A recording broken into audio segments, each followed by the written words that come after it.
Good morning, it's Paul Clegg here, and I have the pleasure of interviewing Elaine Hutchinson from Creating Calm. I've known Elaine for some time, and I think you'll be fascinated with what she has to say about the work she does, because it's quite unusual. It's not what I would consider mainstream, but you may argue with that, Elaine. Tell me a little bit more about what Creating Calm is all about. Hi, Paul. It's great to be talking with you this morning. Creating Calm is a company that I set up quite recently. I am a child and adolescent therapist, so I work with children, teens, and young people to manage big feelings, stressful situations, and other life challenges that get thrown at them. And I also work supporting the families and the other key adults around them. I would imagine right now creating calm is something that the whole of the nation, in fact, most of the world needs, because everybody seems to be in a very stressful situation with the coronavirus. I think so. I mean, if you listen to parents talking about anxieties about homeschooling, anxieties about children returning to school, then the issues for them are key.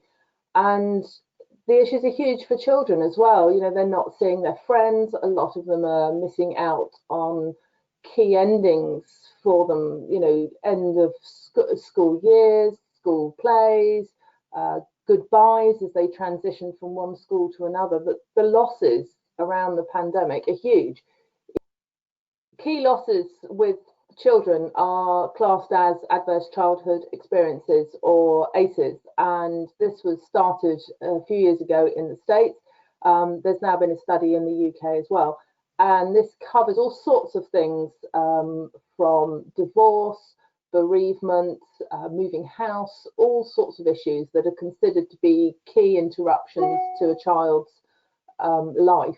And actually, the coronavirus pandemic has been included as one of those now. So that is actually very significant for children in terms of mental health and general well-being. Very often as parents, we don't know whether we're doing the right thing. And right now, there's the argument as to whether children should be sent back to school or not. What's your feeling on that? I think parents know their children very well. They also know themselves and their situation very well, and they have to make the decision that's right for them. I used to be a teacher. Teachers have amazing superpowers, and one of the things they are really, really good at is catching up kids who are lagging behind educationally.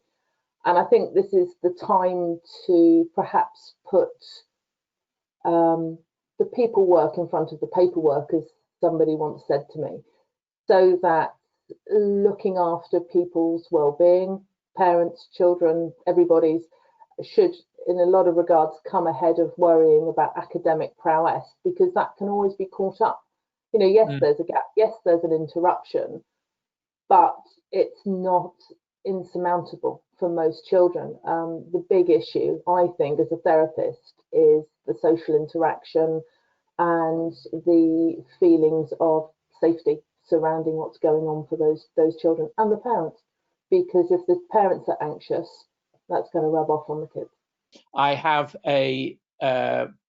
two grandchildren of 3 and 7, and I know some of the trials and tribulations my son and his partner have gone through in handling the whole schooling, the stresses, etc. But at least those two children have had each other. I should imagine it's even more difficult for children on their own, who have probably lost contact with all of their pals and friends.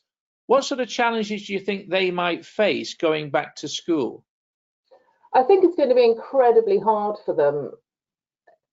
It's been incredibly hard as adults going out into the world, and even just, you know, popping to the shops and seeing the changes there, and, you know, having to queue 2 meters apart and all of this sort of thing, people in masks. There's been a huge adjustment as adults, and children will have to replicate that adjustment.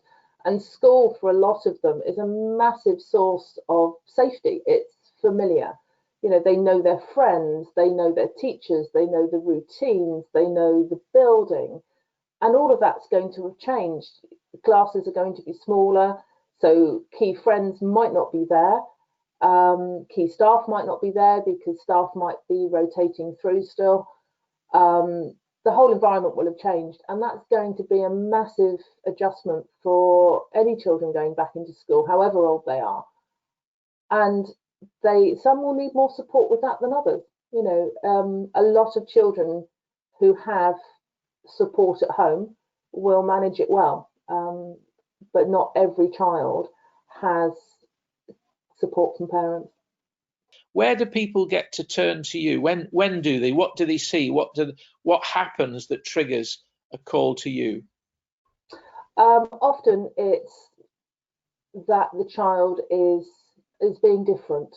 So they may be very quiet, they may be quite withdrawn, they may be going the other way and exhibiting behaviours that the parents really don't like. You may have an angry, cross, frustrated child, or you may have a child that's exhibiting behaviours that really, really worry you. They may be harming themselves, they may be choosing not to eat, they may be indulging in really risky behaviours. If you've got teens, it may be that, you know, there are drug issues, there are issues around friendship, all sorts of things. But parents generally are pretty good at knowing when their child's not behaving normally for that child. And sometimes that's picked up by parents who then ask for help and end up coming to me. Sometimes it's the schools that pick it up. I mean, at the moment, I'm working through schools. So schools refer students to me to be seen, and then I meet with the parents and work with them. But also I have parents coming to me and saying, you know, can you help my child? We've talked a little while about primary school children, but you mentioned earlier that you also deal with adolescents. What age range do you actually deal with? Do you help? I support children aged roughly 3 to 18, but if I'm working with the Aught Play model, which is a model of play therapy designed to support students with autism spectrum diagnosis or ASD, then often I work with students who are a bit older.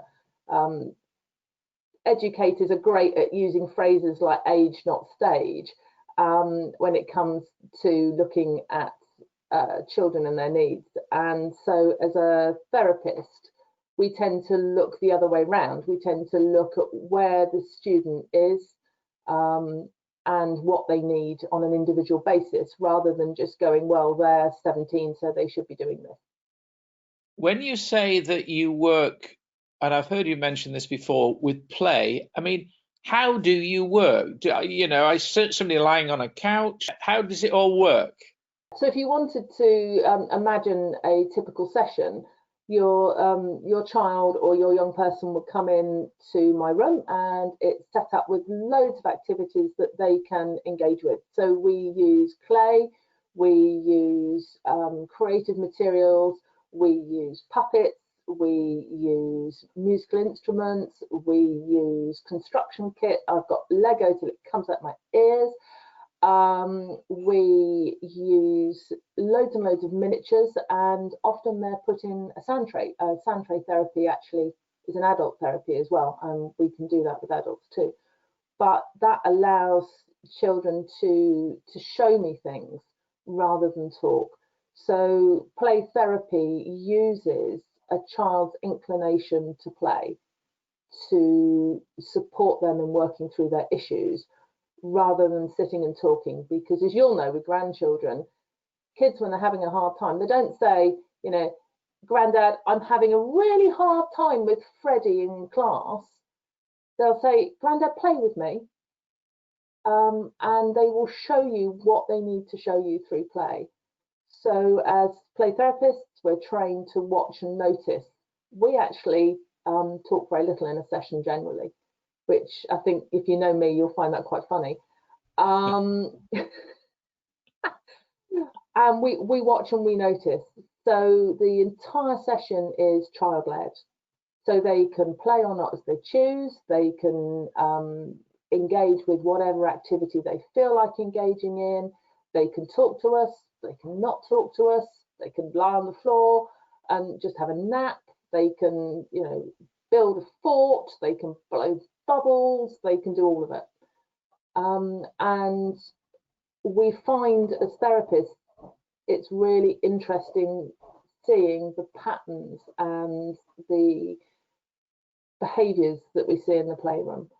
And we're trained to notice and to analyse and to see where that child's at with whatever the issue is, and notice them move on. And if they don't move on, we support them in doing that.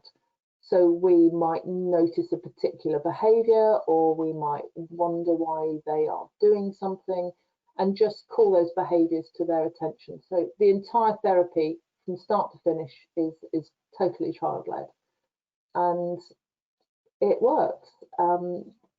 Virginia Axeline, who pioneered play therapy back at the beginning of the 1900s, said that within everybody is the power to heal yourself, and that's kind of one of the premises that we work to, is that the best person to support you in your challenges is you.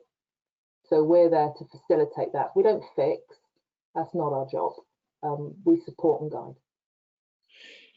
So if a parent is aware of a particular challenge, that parent then has got to make a decision as to what to do. And obviously the teacher may have a course of action they're doing at school and say, look, we're going to be doing this. Will you please enforce this at home? But if that's not working, obviously then that's the time to come to you, or should they come to you earlier? In my experience, the sooner that a child comes for help, the shorter term the therapy is. So that could be a good trigger point, couldn't it? That if a teacher has brought about a particular behaviour, maybe a disruptive behaviour, or a behaviour that's holding that child back from moving on, so much so that they call the parents in, or maybe it's a discussion at a parent-teacher evening, then if it's an issue they're going to work on together, it could be a good time to call you, so that you've got almost a team effort. You're providing that professional support, not necessarily contradicting what the teacher's trying to do, but supporting the parent more than anything. Absolutely. I mean, teamwork is the best way to go with this. And actually, the biggest successes come when the adults involved in the child's life are working in the same direction. And it can be really useful if you are working privately with parents who have referred their child to you, to work with the school as well. And equally, if you've been called in by the school, it's absolutely vital to be working with the parents too. So everybody knows what's going on, and everybody can work in the same way, because there's lots of therapeutic skills that we use in the playroom that a parent can use for playing with their child, or a teacher can use in the classroom. So some of the things I do outside of working with children is supporting parents, and also supporting schools and teachers with using the therapeutic skills in their work. So I suppose your background as a teacher, working with schools at the moment, working with parents, it just gives you a well-rounded approach, and there's probably not many challenges you haven't already met. Well, 30 years of teaching, you kind of have faced most of them, generally speaking. One of the questions I wanted to ask you about earlier, I'm only beginning to learn about, is the whole subject of mental health. I have grown up in an age where mental health was not quite the same. We didn't look at mental health the same way as we do now. I think we just had Mental Health Week. I realize that nowadays people are living far more stressful lives than I remember I ever did. What is mental health? It's a good question, actually. Everybody has mental health. It's not just people who are struggling. And it's really important that, just like we all look after our physical health, that we look after our mental health as well. So it's not just, when people say mental health, they tend to mean people who are having a hard time, but actually it's really important that those of us who are not having a hard time also continue to look after our mental health. It's like a bit mental well-being. Absolutely, absolutely. That's a great Yeah, so word. it's not just about depression or suicidal thoughts or what it could be. Anger, anxiety, fear. It's all the emotional sides. Am I right? For me, I see a massive range of presenting issues for the children that I work with. So if you go from one end of the continuum to the other, I can work with students who are having trouble in the playground or are having trouble transitioning from one class to another. I can be working with children who are just sad, not depressed, just sad. I can be working with children who are having a bit of a tough time because families are breaking up or families are blending and they're having a hard time settling down, right through all the things you can possibly imagine, all the way to the far end where the big dramas are. So trauma, significant trauma, bereavements, all the things that the courts write about and have to deal with. Yeah, the spread is massive. And one of the things that I think parents find the hardest is that when they decide to get help, quite often if they're going through CAMHS, that the wait times are extremely long and the help that they get is very, very limited. I've looked up the wait times for CAMHS in the southwest some time ago, and the length, I couldn't quote it to you right now, but the length of time surprised me. CAMHS is Children and Adolescent Mental Health Services, so it is the support that the NHS offer children, adolescents and their families around the sorts of issues that I'm working with. Accessing mental health support through your GP can be very long and very arduous. It's weeks, if not months. Children are often limited to sort of 6 or 8 sessions. It's often talking therapy, which is, as we've said, not ideal for children because emotional language is not something that they have, particularly if they are younger. I've probably talked a little bit too much about primary school children because of your word of play therapy. I imagine children of that age play, but as you get older, I don't imagine the two together. But when we reach adolescent, and I look at the challenges that kids today have at secondary school, particularly with social media, with the fakeness of it all, with Instagram filters, so that everybody has to look absolutely perfect and everybody has to have so many likes. Are you finding you're having to deal with a number of those issues? Absolutely. Social media has its place and can be absolutely wonderful, as many of us will attest to, having been through lockdown. But I think the trouble with life now, particularly online, is it is a 24/7 event. You know, when you and I were growing up, once you came away from school, it was done. You know, unless somebody rang the house phone to talk to you, you didn't know what your mates were doing. You didn't know what they were saying about you. I mean, you could imagine, but you actually had a physical and mental break from it all. Whereas as now, it's, you know, it can be absolutely incessant. And although a lot of children and teens have benefited hugely from social media during lockdown, in that they can, you know, they can see friends, they can talk to friends, you know, there's collaborative things going on. A lot of schools are being great about organising things. So the distance has been narrowed for them, and that's I think been an absolute blessing for many of them. There is this issue that if things are not great, you can't get away from it. Parent is watching this at the moment. They've tried various things with helping the child work through whatever, or they've just met with the teacher and realized they've got an issue that maybe they don't feel qualified to handle. Would it be okay for them just to give you a call without making any commitment, just to find out a little bit more? Do you do that? Do you do any consultancy on that basis? Absolutely. I mean, please, just drop me an email or pick up the phone. I'm more than happy to chat and just talk things through with you, because as a parent, there's a massive source of anxiety when your child's unhappy. You want to make the child feel better as quickly as possible, but often, as I found when I was the parent looking for help, you don't know where to start, you don't know who to go to, you don't know whether it's for you and your child. Please just pick up the phone and let's have a chat.